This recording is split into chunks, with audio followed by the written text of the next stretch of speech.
This is David with GamingTrend.com. I am here with Stewart Chisam from Hi-Rez, CEO. So would like to just talk to you about what it's like to be top dog at a gaming company. Can you talk to me about how you got started with Hi-Rez?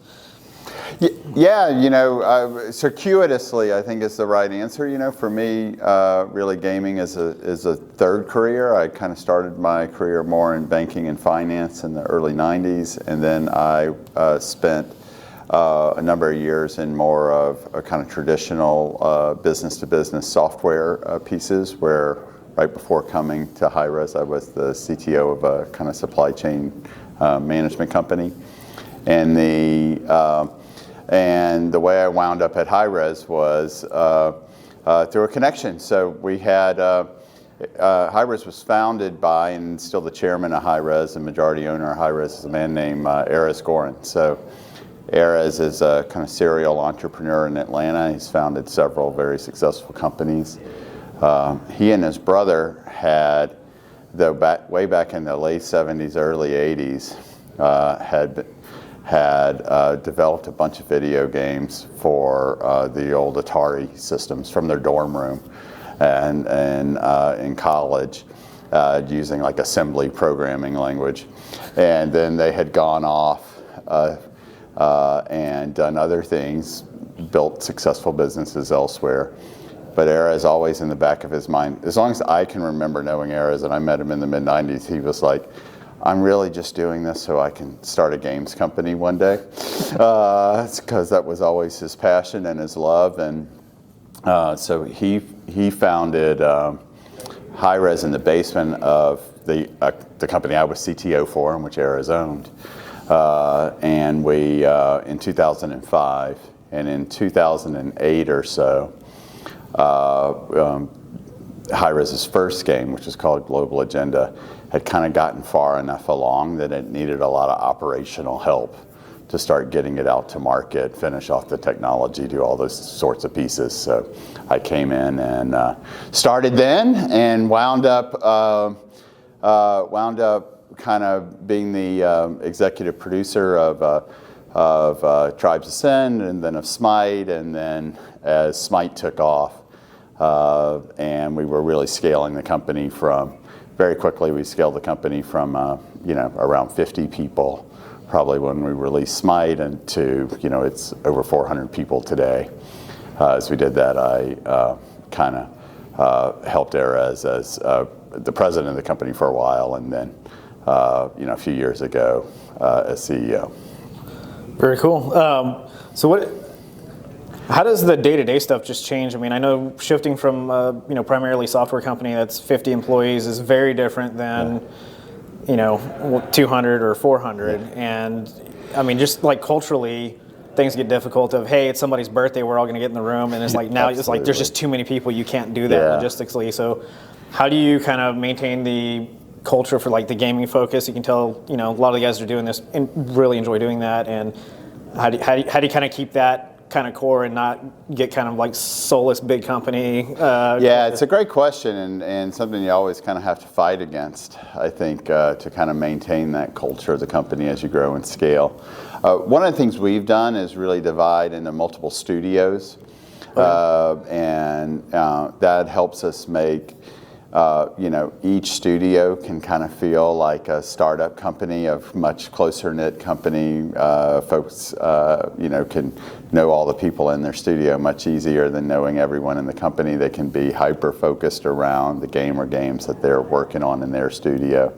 And each one of our studios really has its own identity, a little bit of its own culture, its own kind of quirks. And I think that's actually positive in a creative environment to have that type of relationship. So that's one of the ways we've tried to handle that as the company has grown. But there's definitely a lot of new challenges as a company grows and scales that are quite different than when you're small.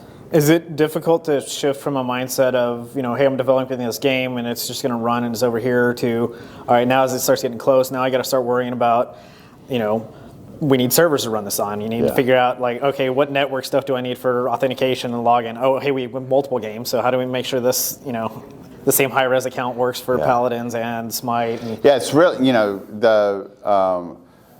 having come from a software background before coming into gaming that also had very significant kind of technical issues and problems to solve. I tell you, the technical challenges in gaming are really hard. There's a lot of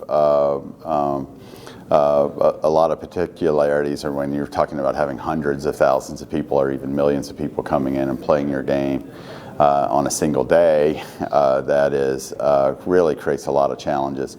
So the way we solve that, and actually something we're pretty excited about, it's a kind of an area we've been investing more in over the company, is we created a central technology group. So we have the studios that are developing the games and are kind of the creative, geniuses behind each of the games that we make.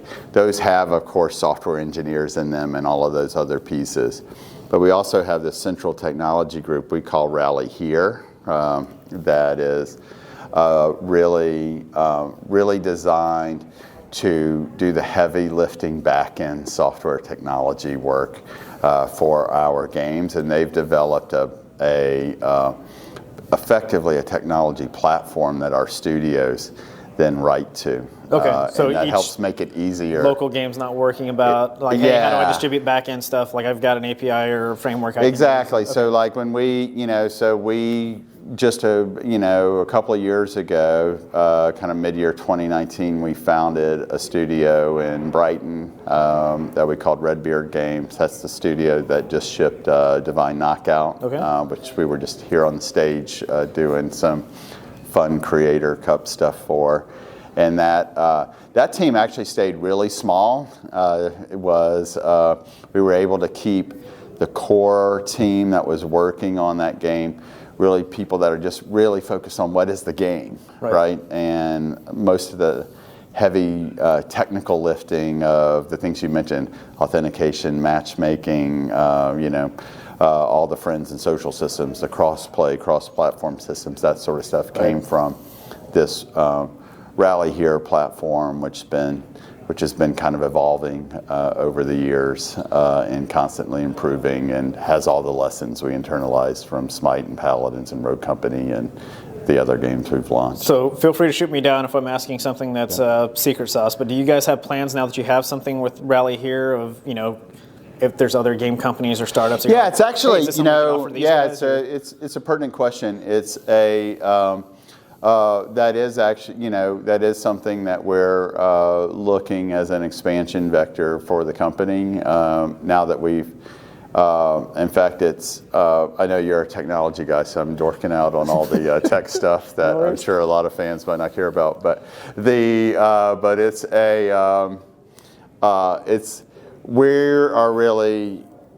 this back-end technical platform has really gone through a couple of generations for us and a lot of back-end work.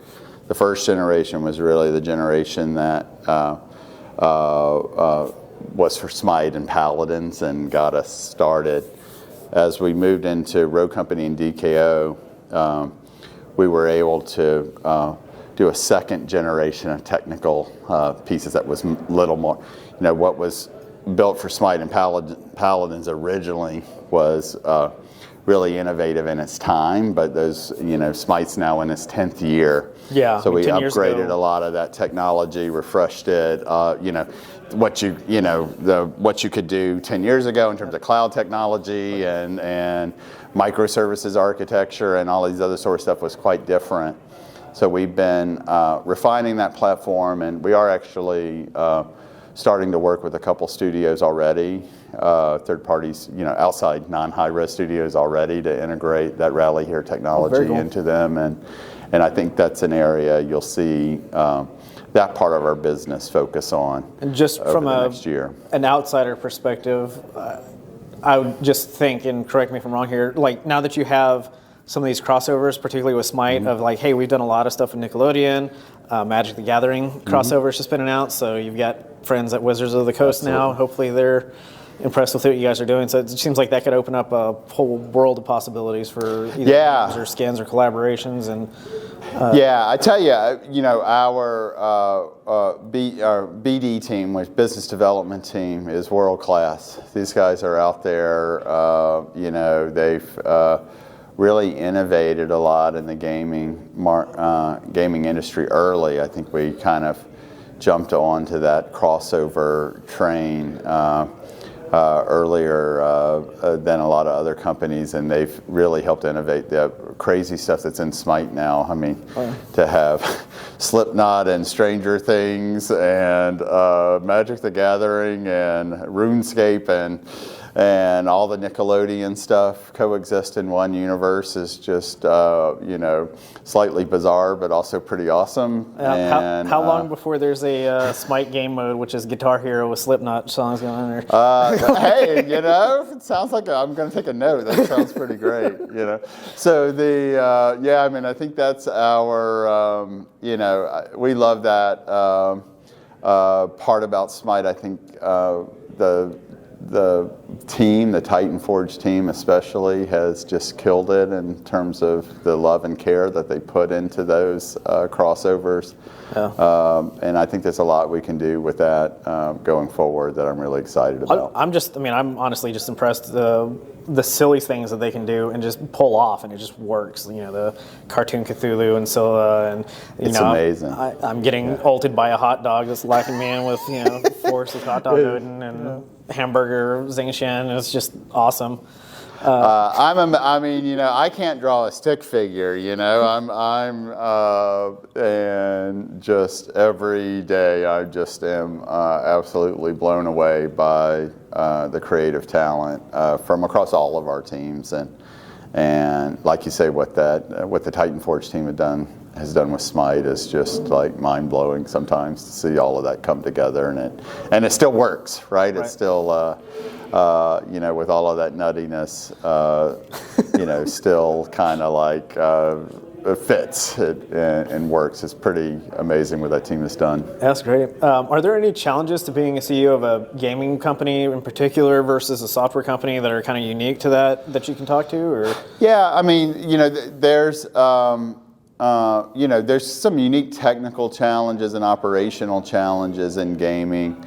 I think there's probably more in common with like running a software as a service type company as running a games as a service type company than people might imagine. But the biggest change by far is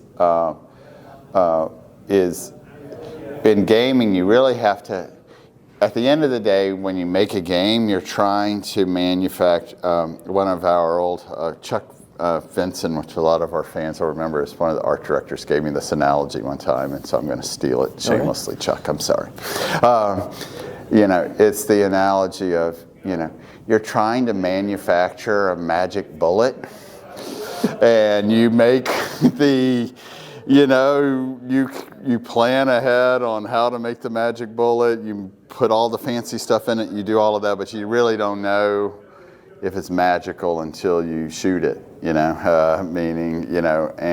what I mean by that is in addition to just, having a good idea and executing well on the idea, games, in order to really thrive, have to have this just kind of almost magical, mystical element to it that's hard to explain. So you can have a game that you execute on perfectly, and that everyone, when they first heard the pitch, was like, that's a great idea, and it actually wind up falling flat.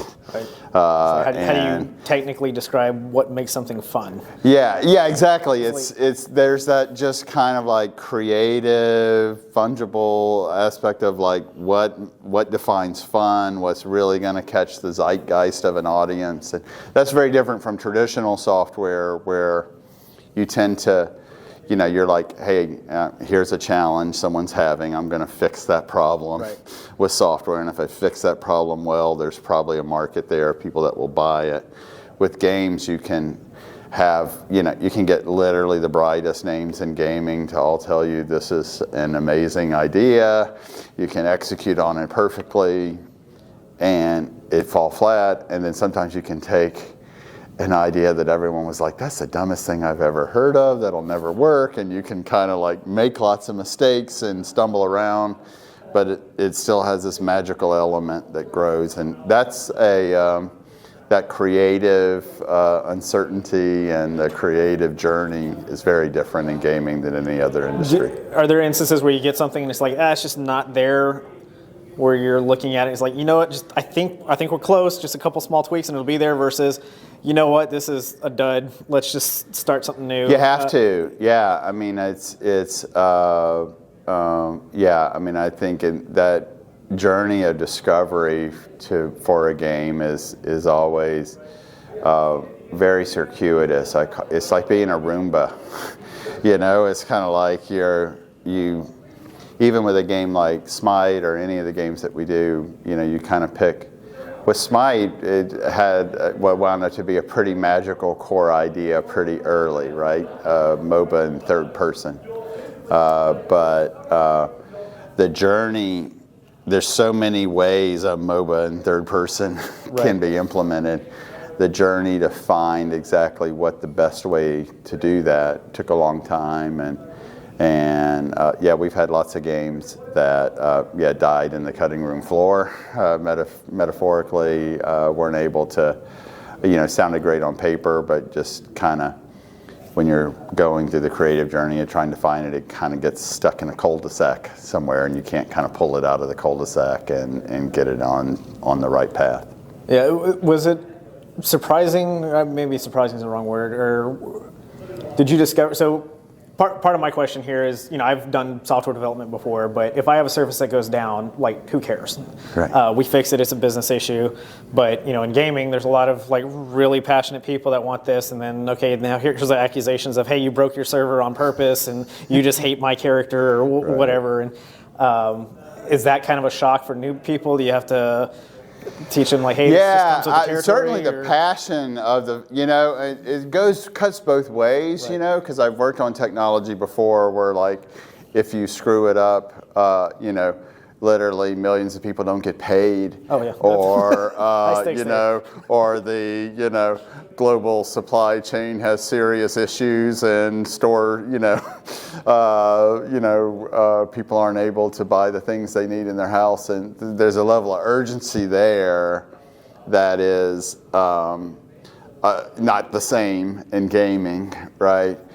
The difference, though, is the passion of the fan base is off the charts, and like you say, it's pretty amazing, pretty awesome, to have customers of what you're making who are so, incredibly engaged in what you're doing, so passionate, so care we're about here it. Because of World Champions. All of that stuff is definitely a culture shock when you're coming from any other industry, for sure.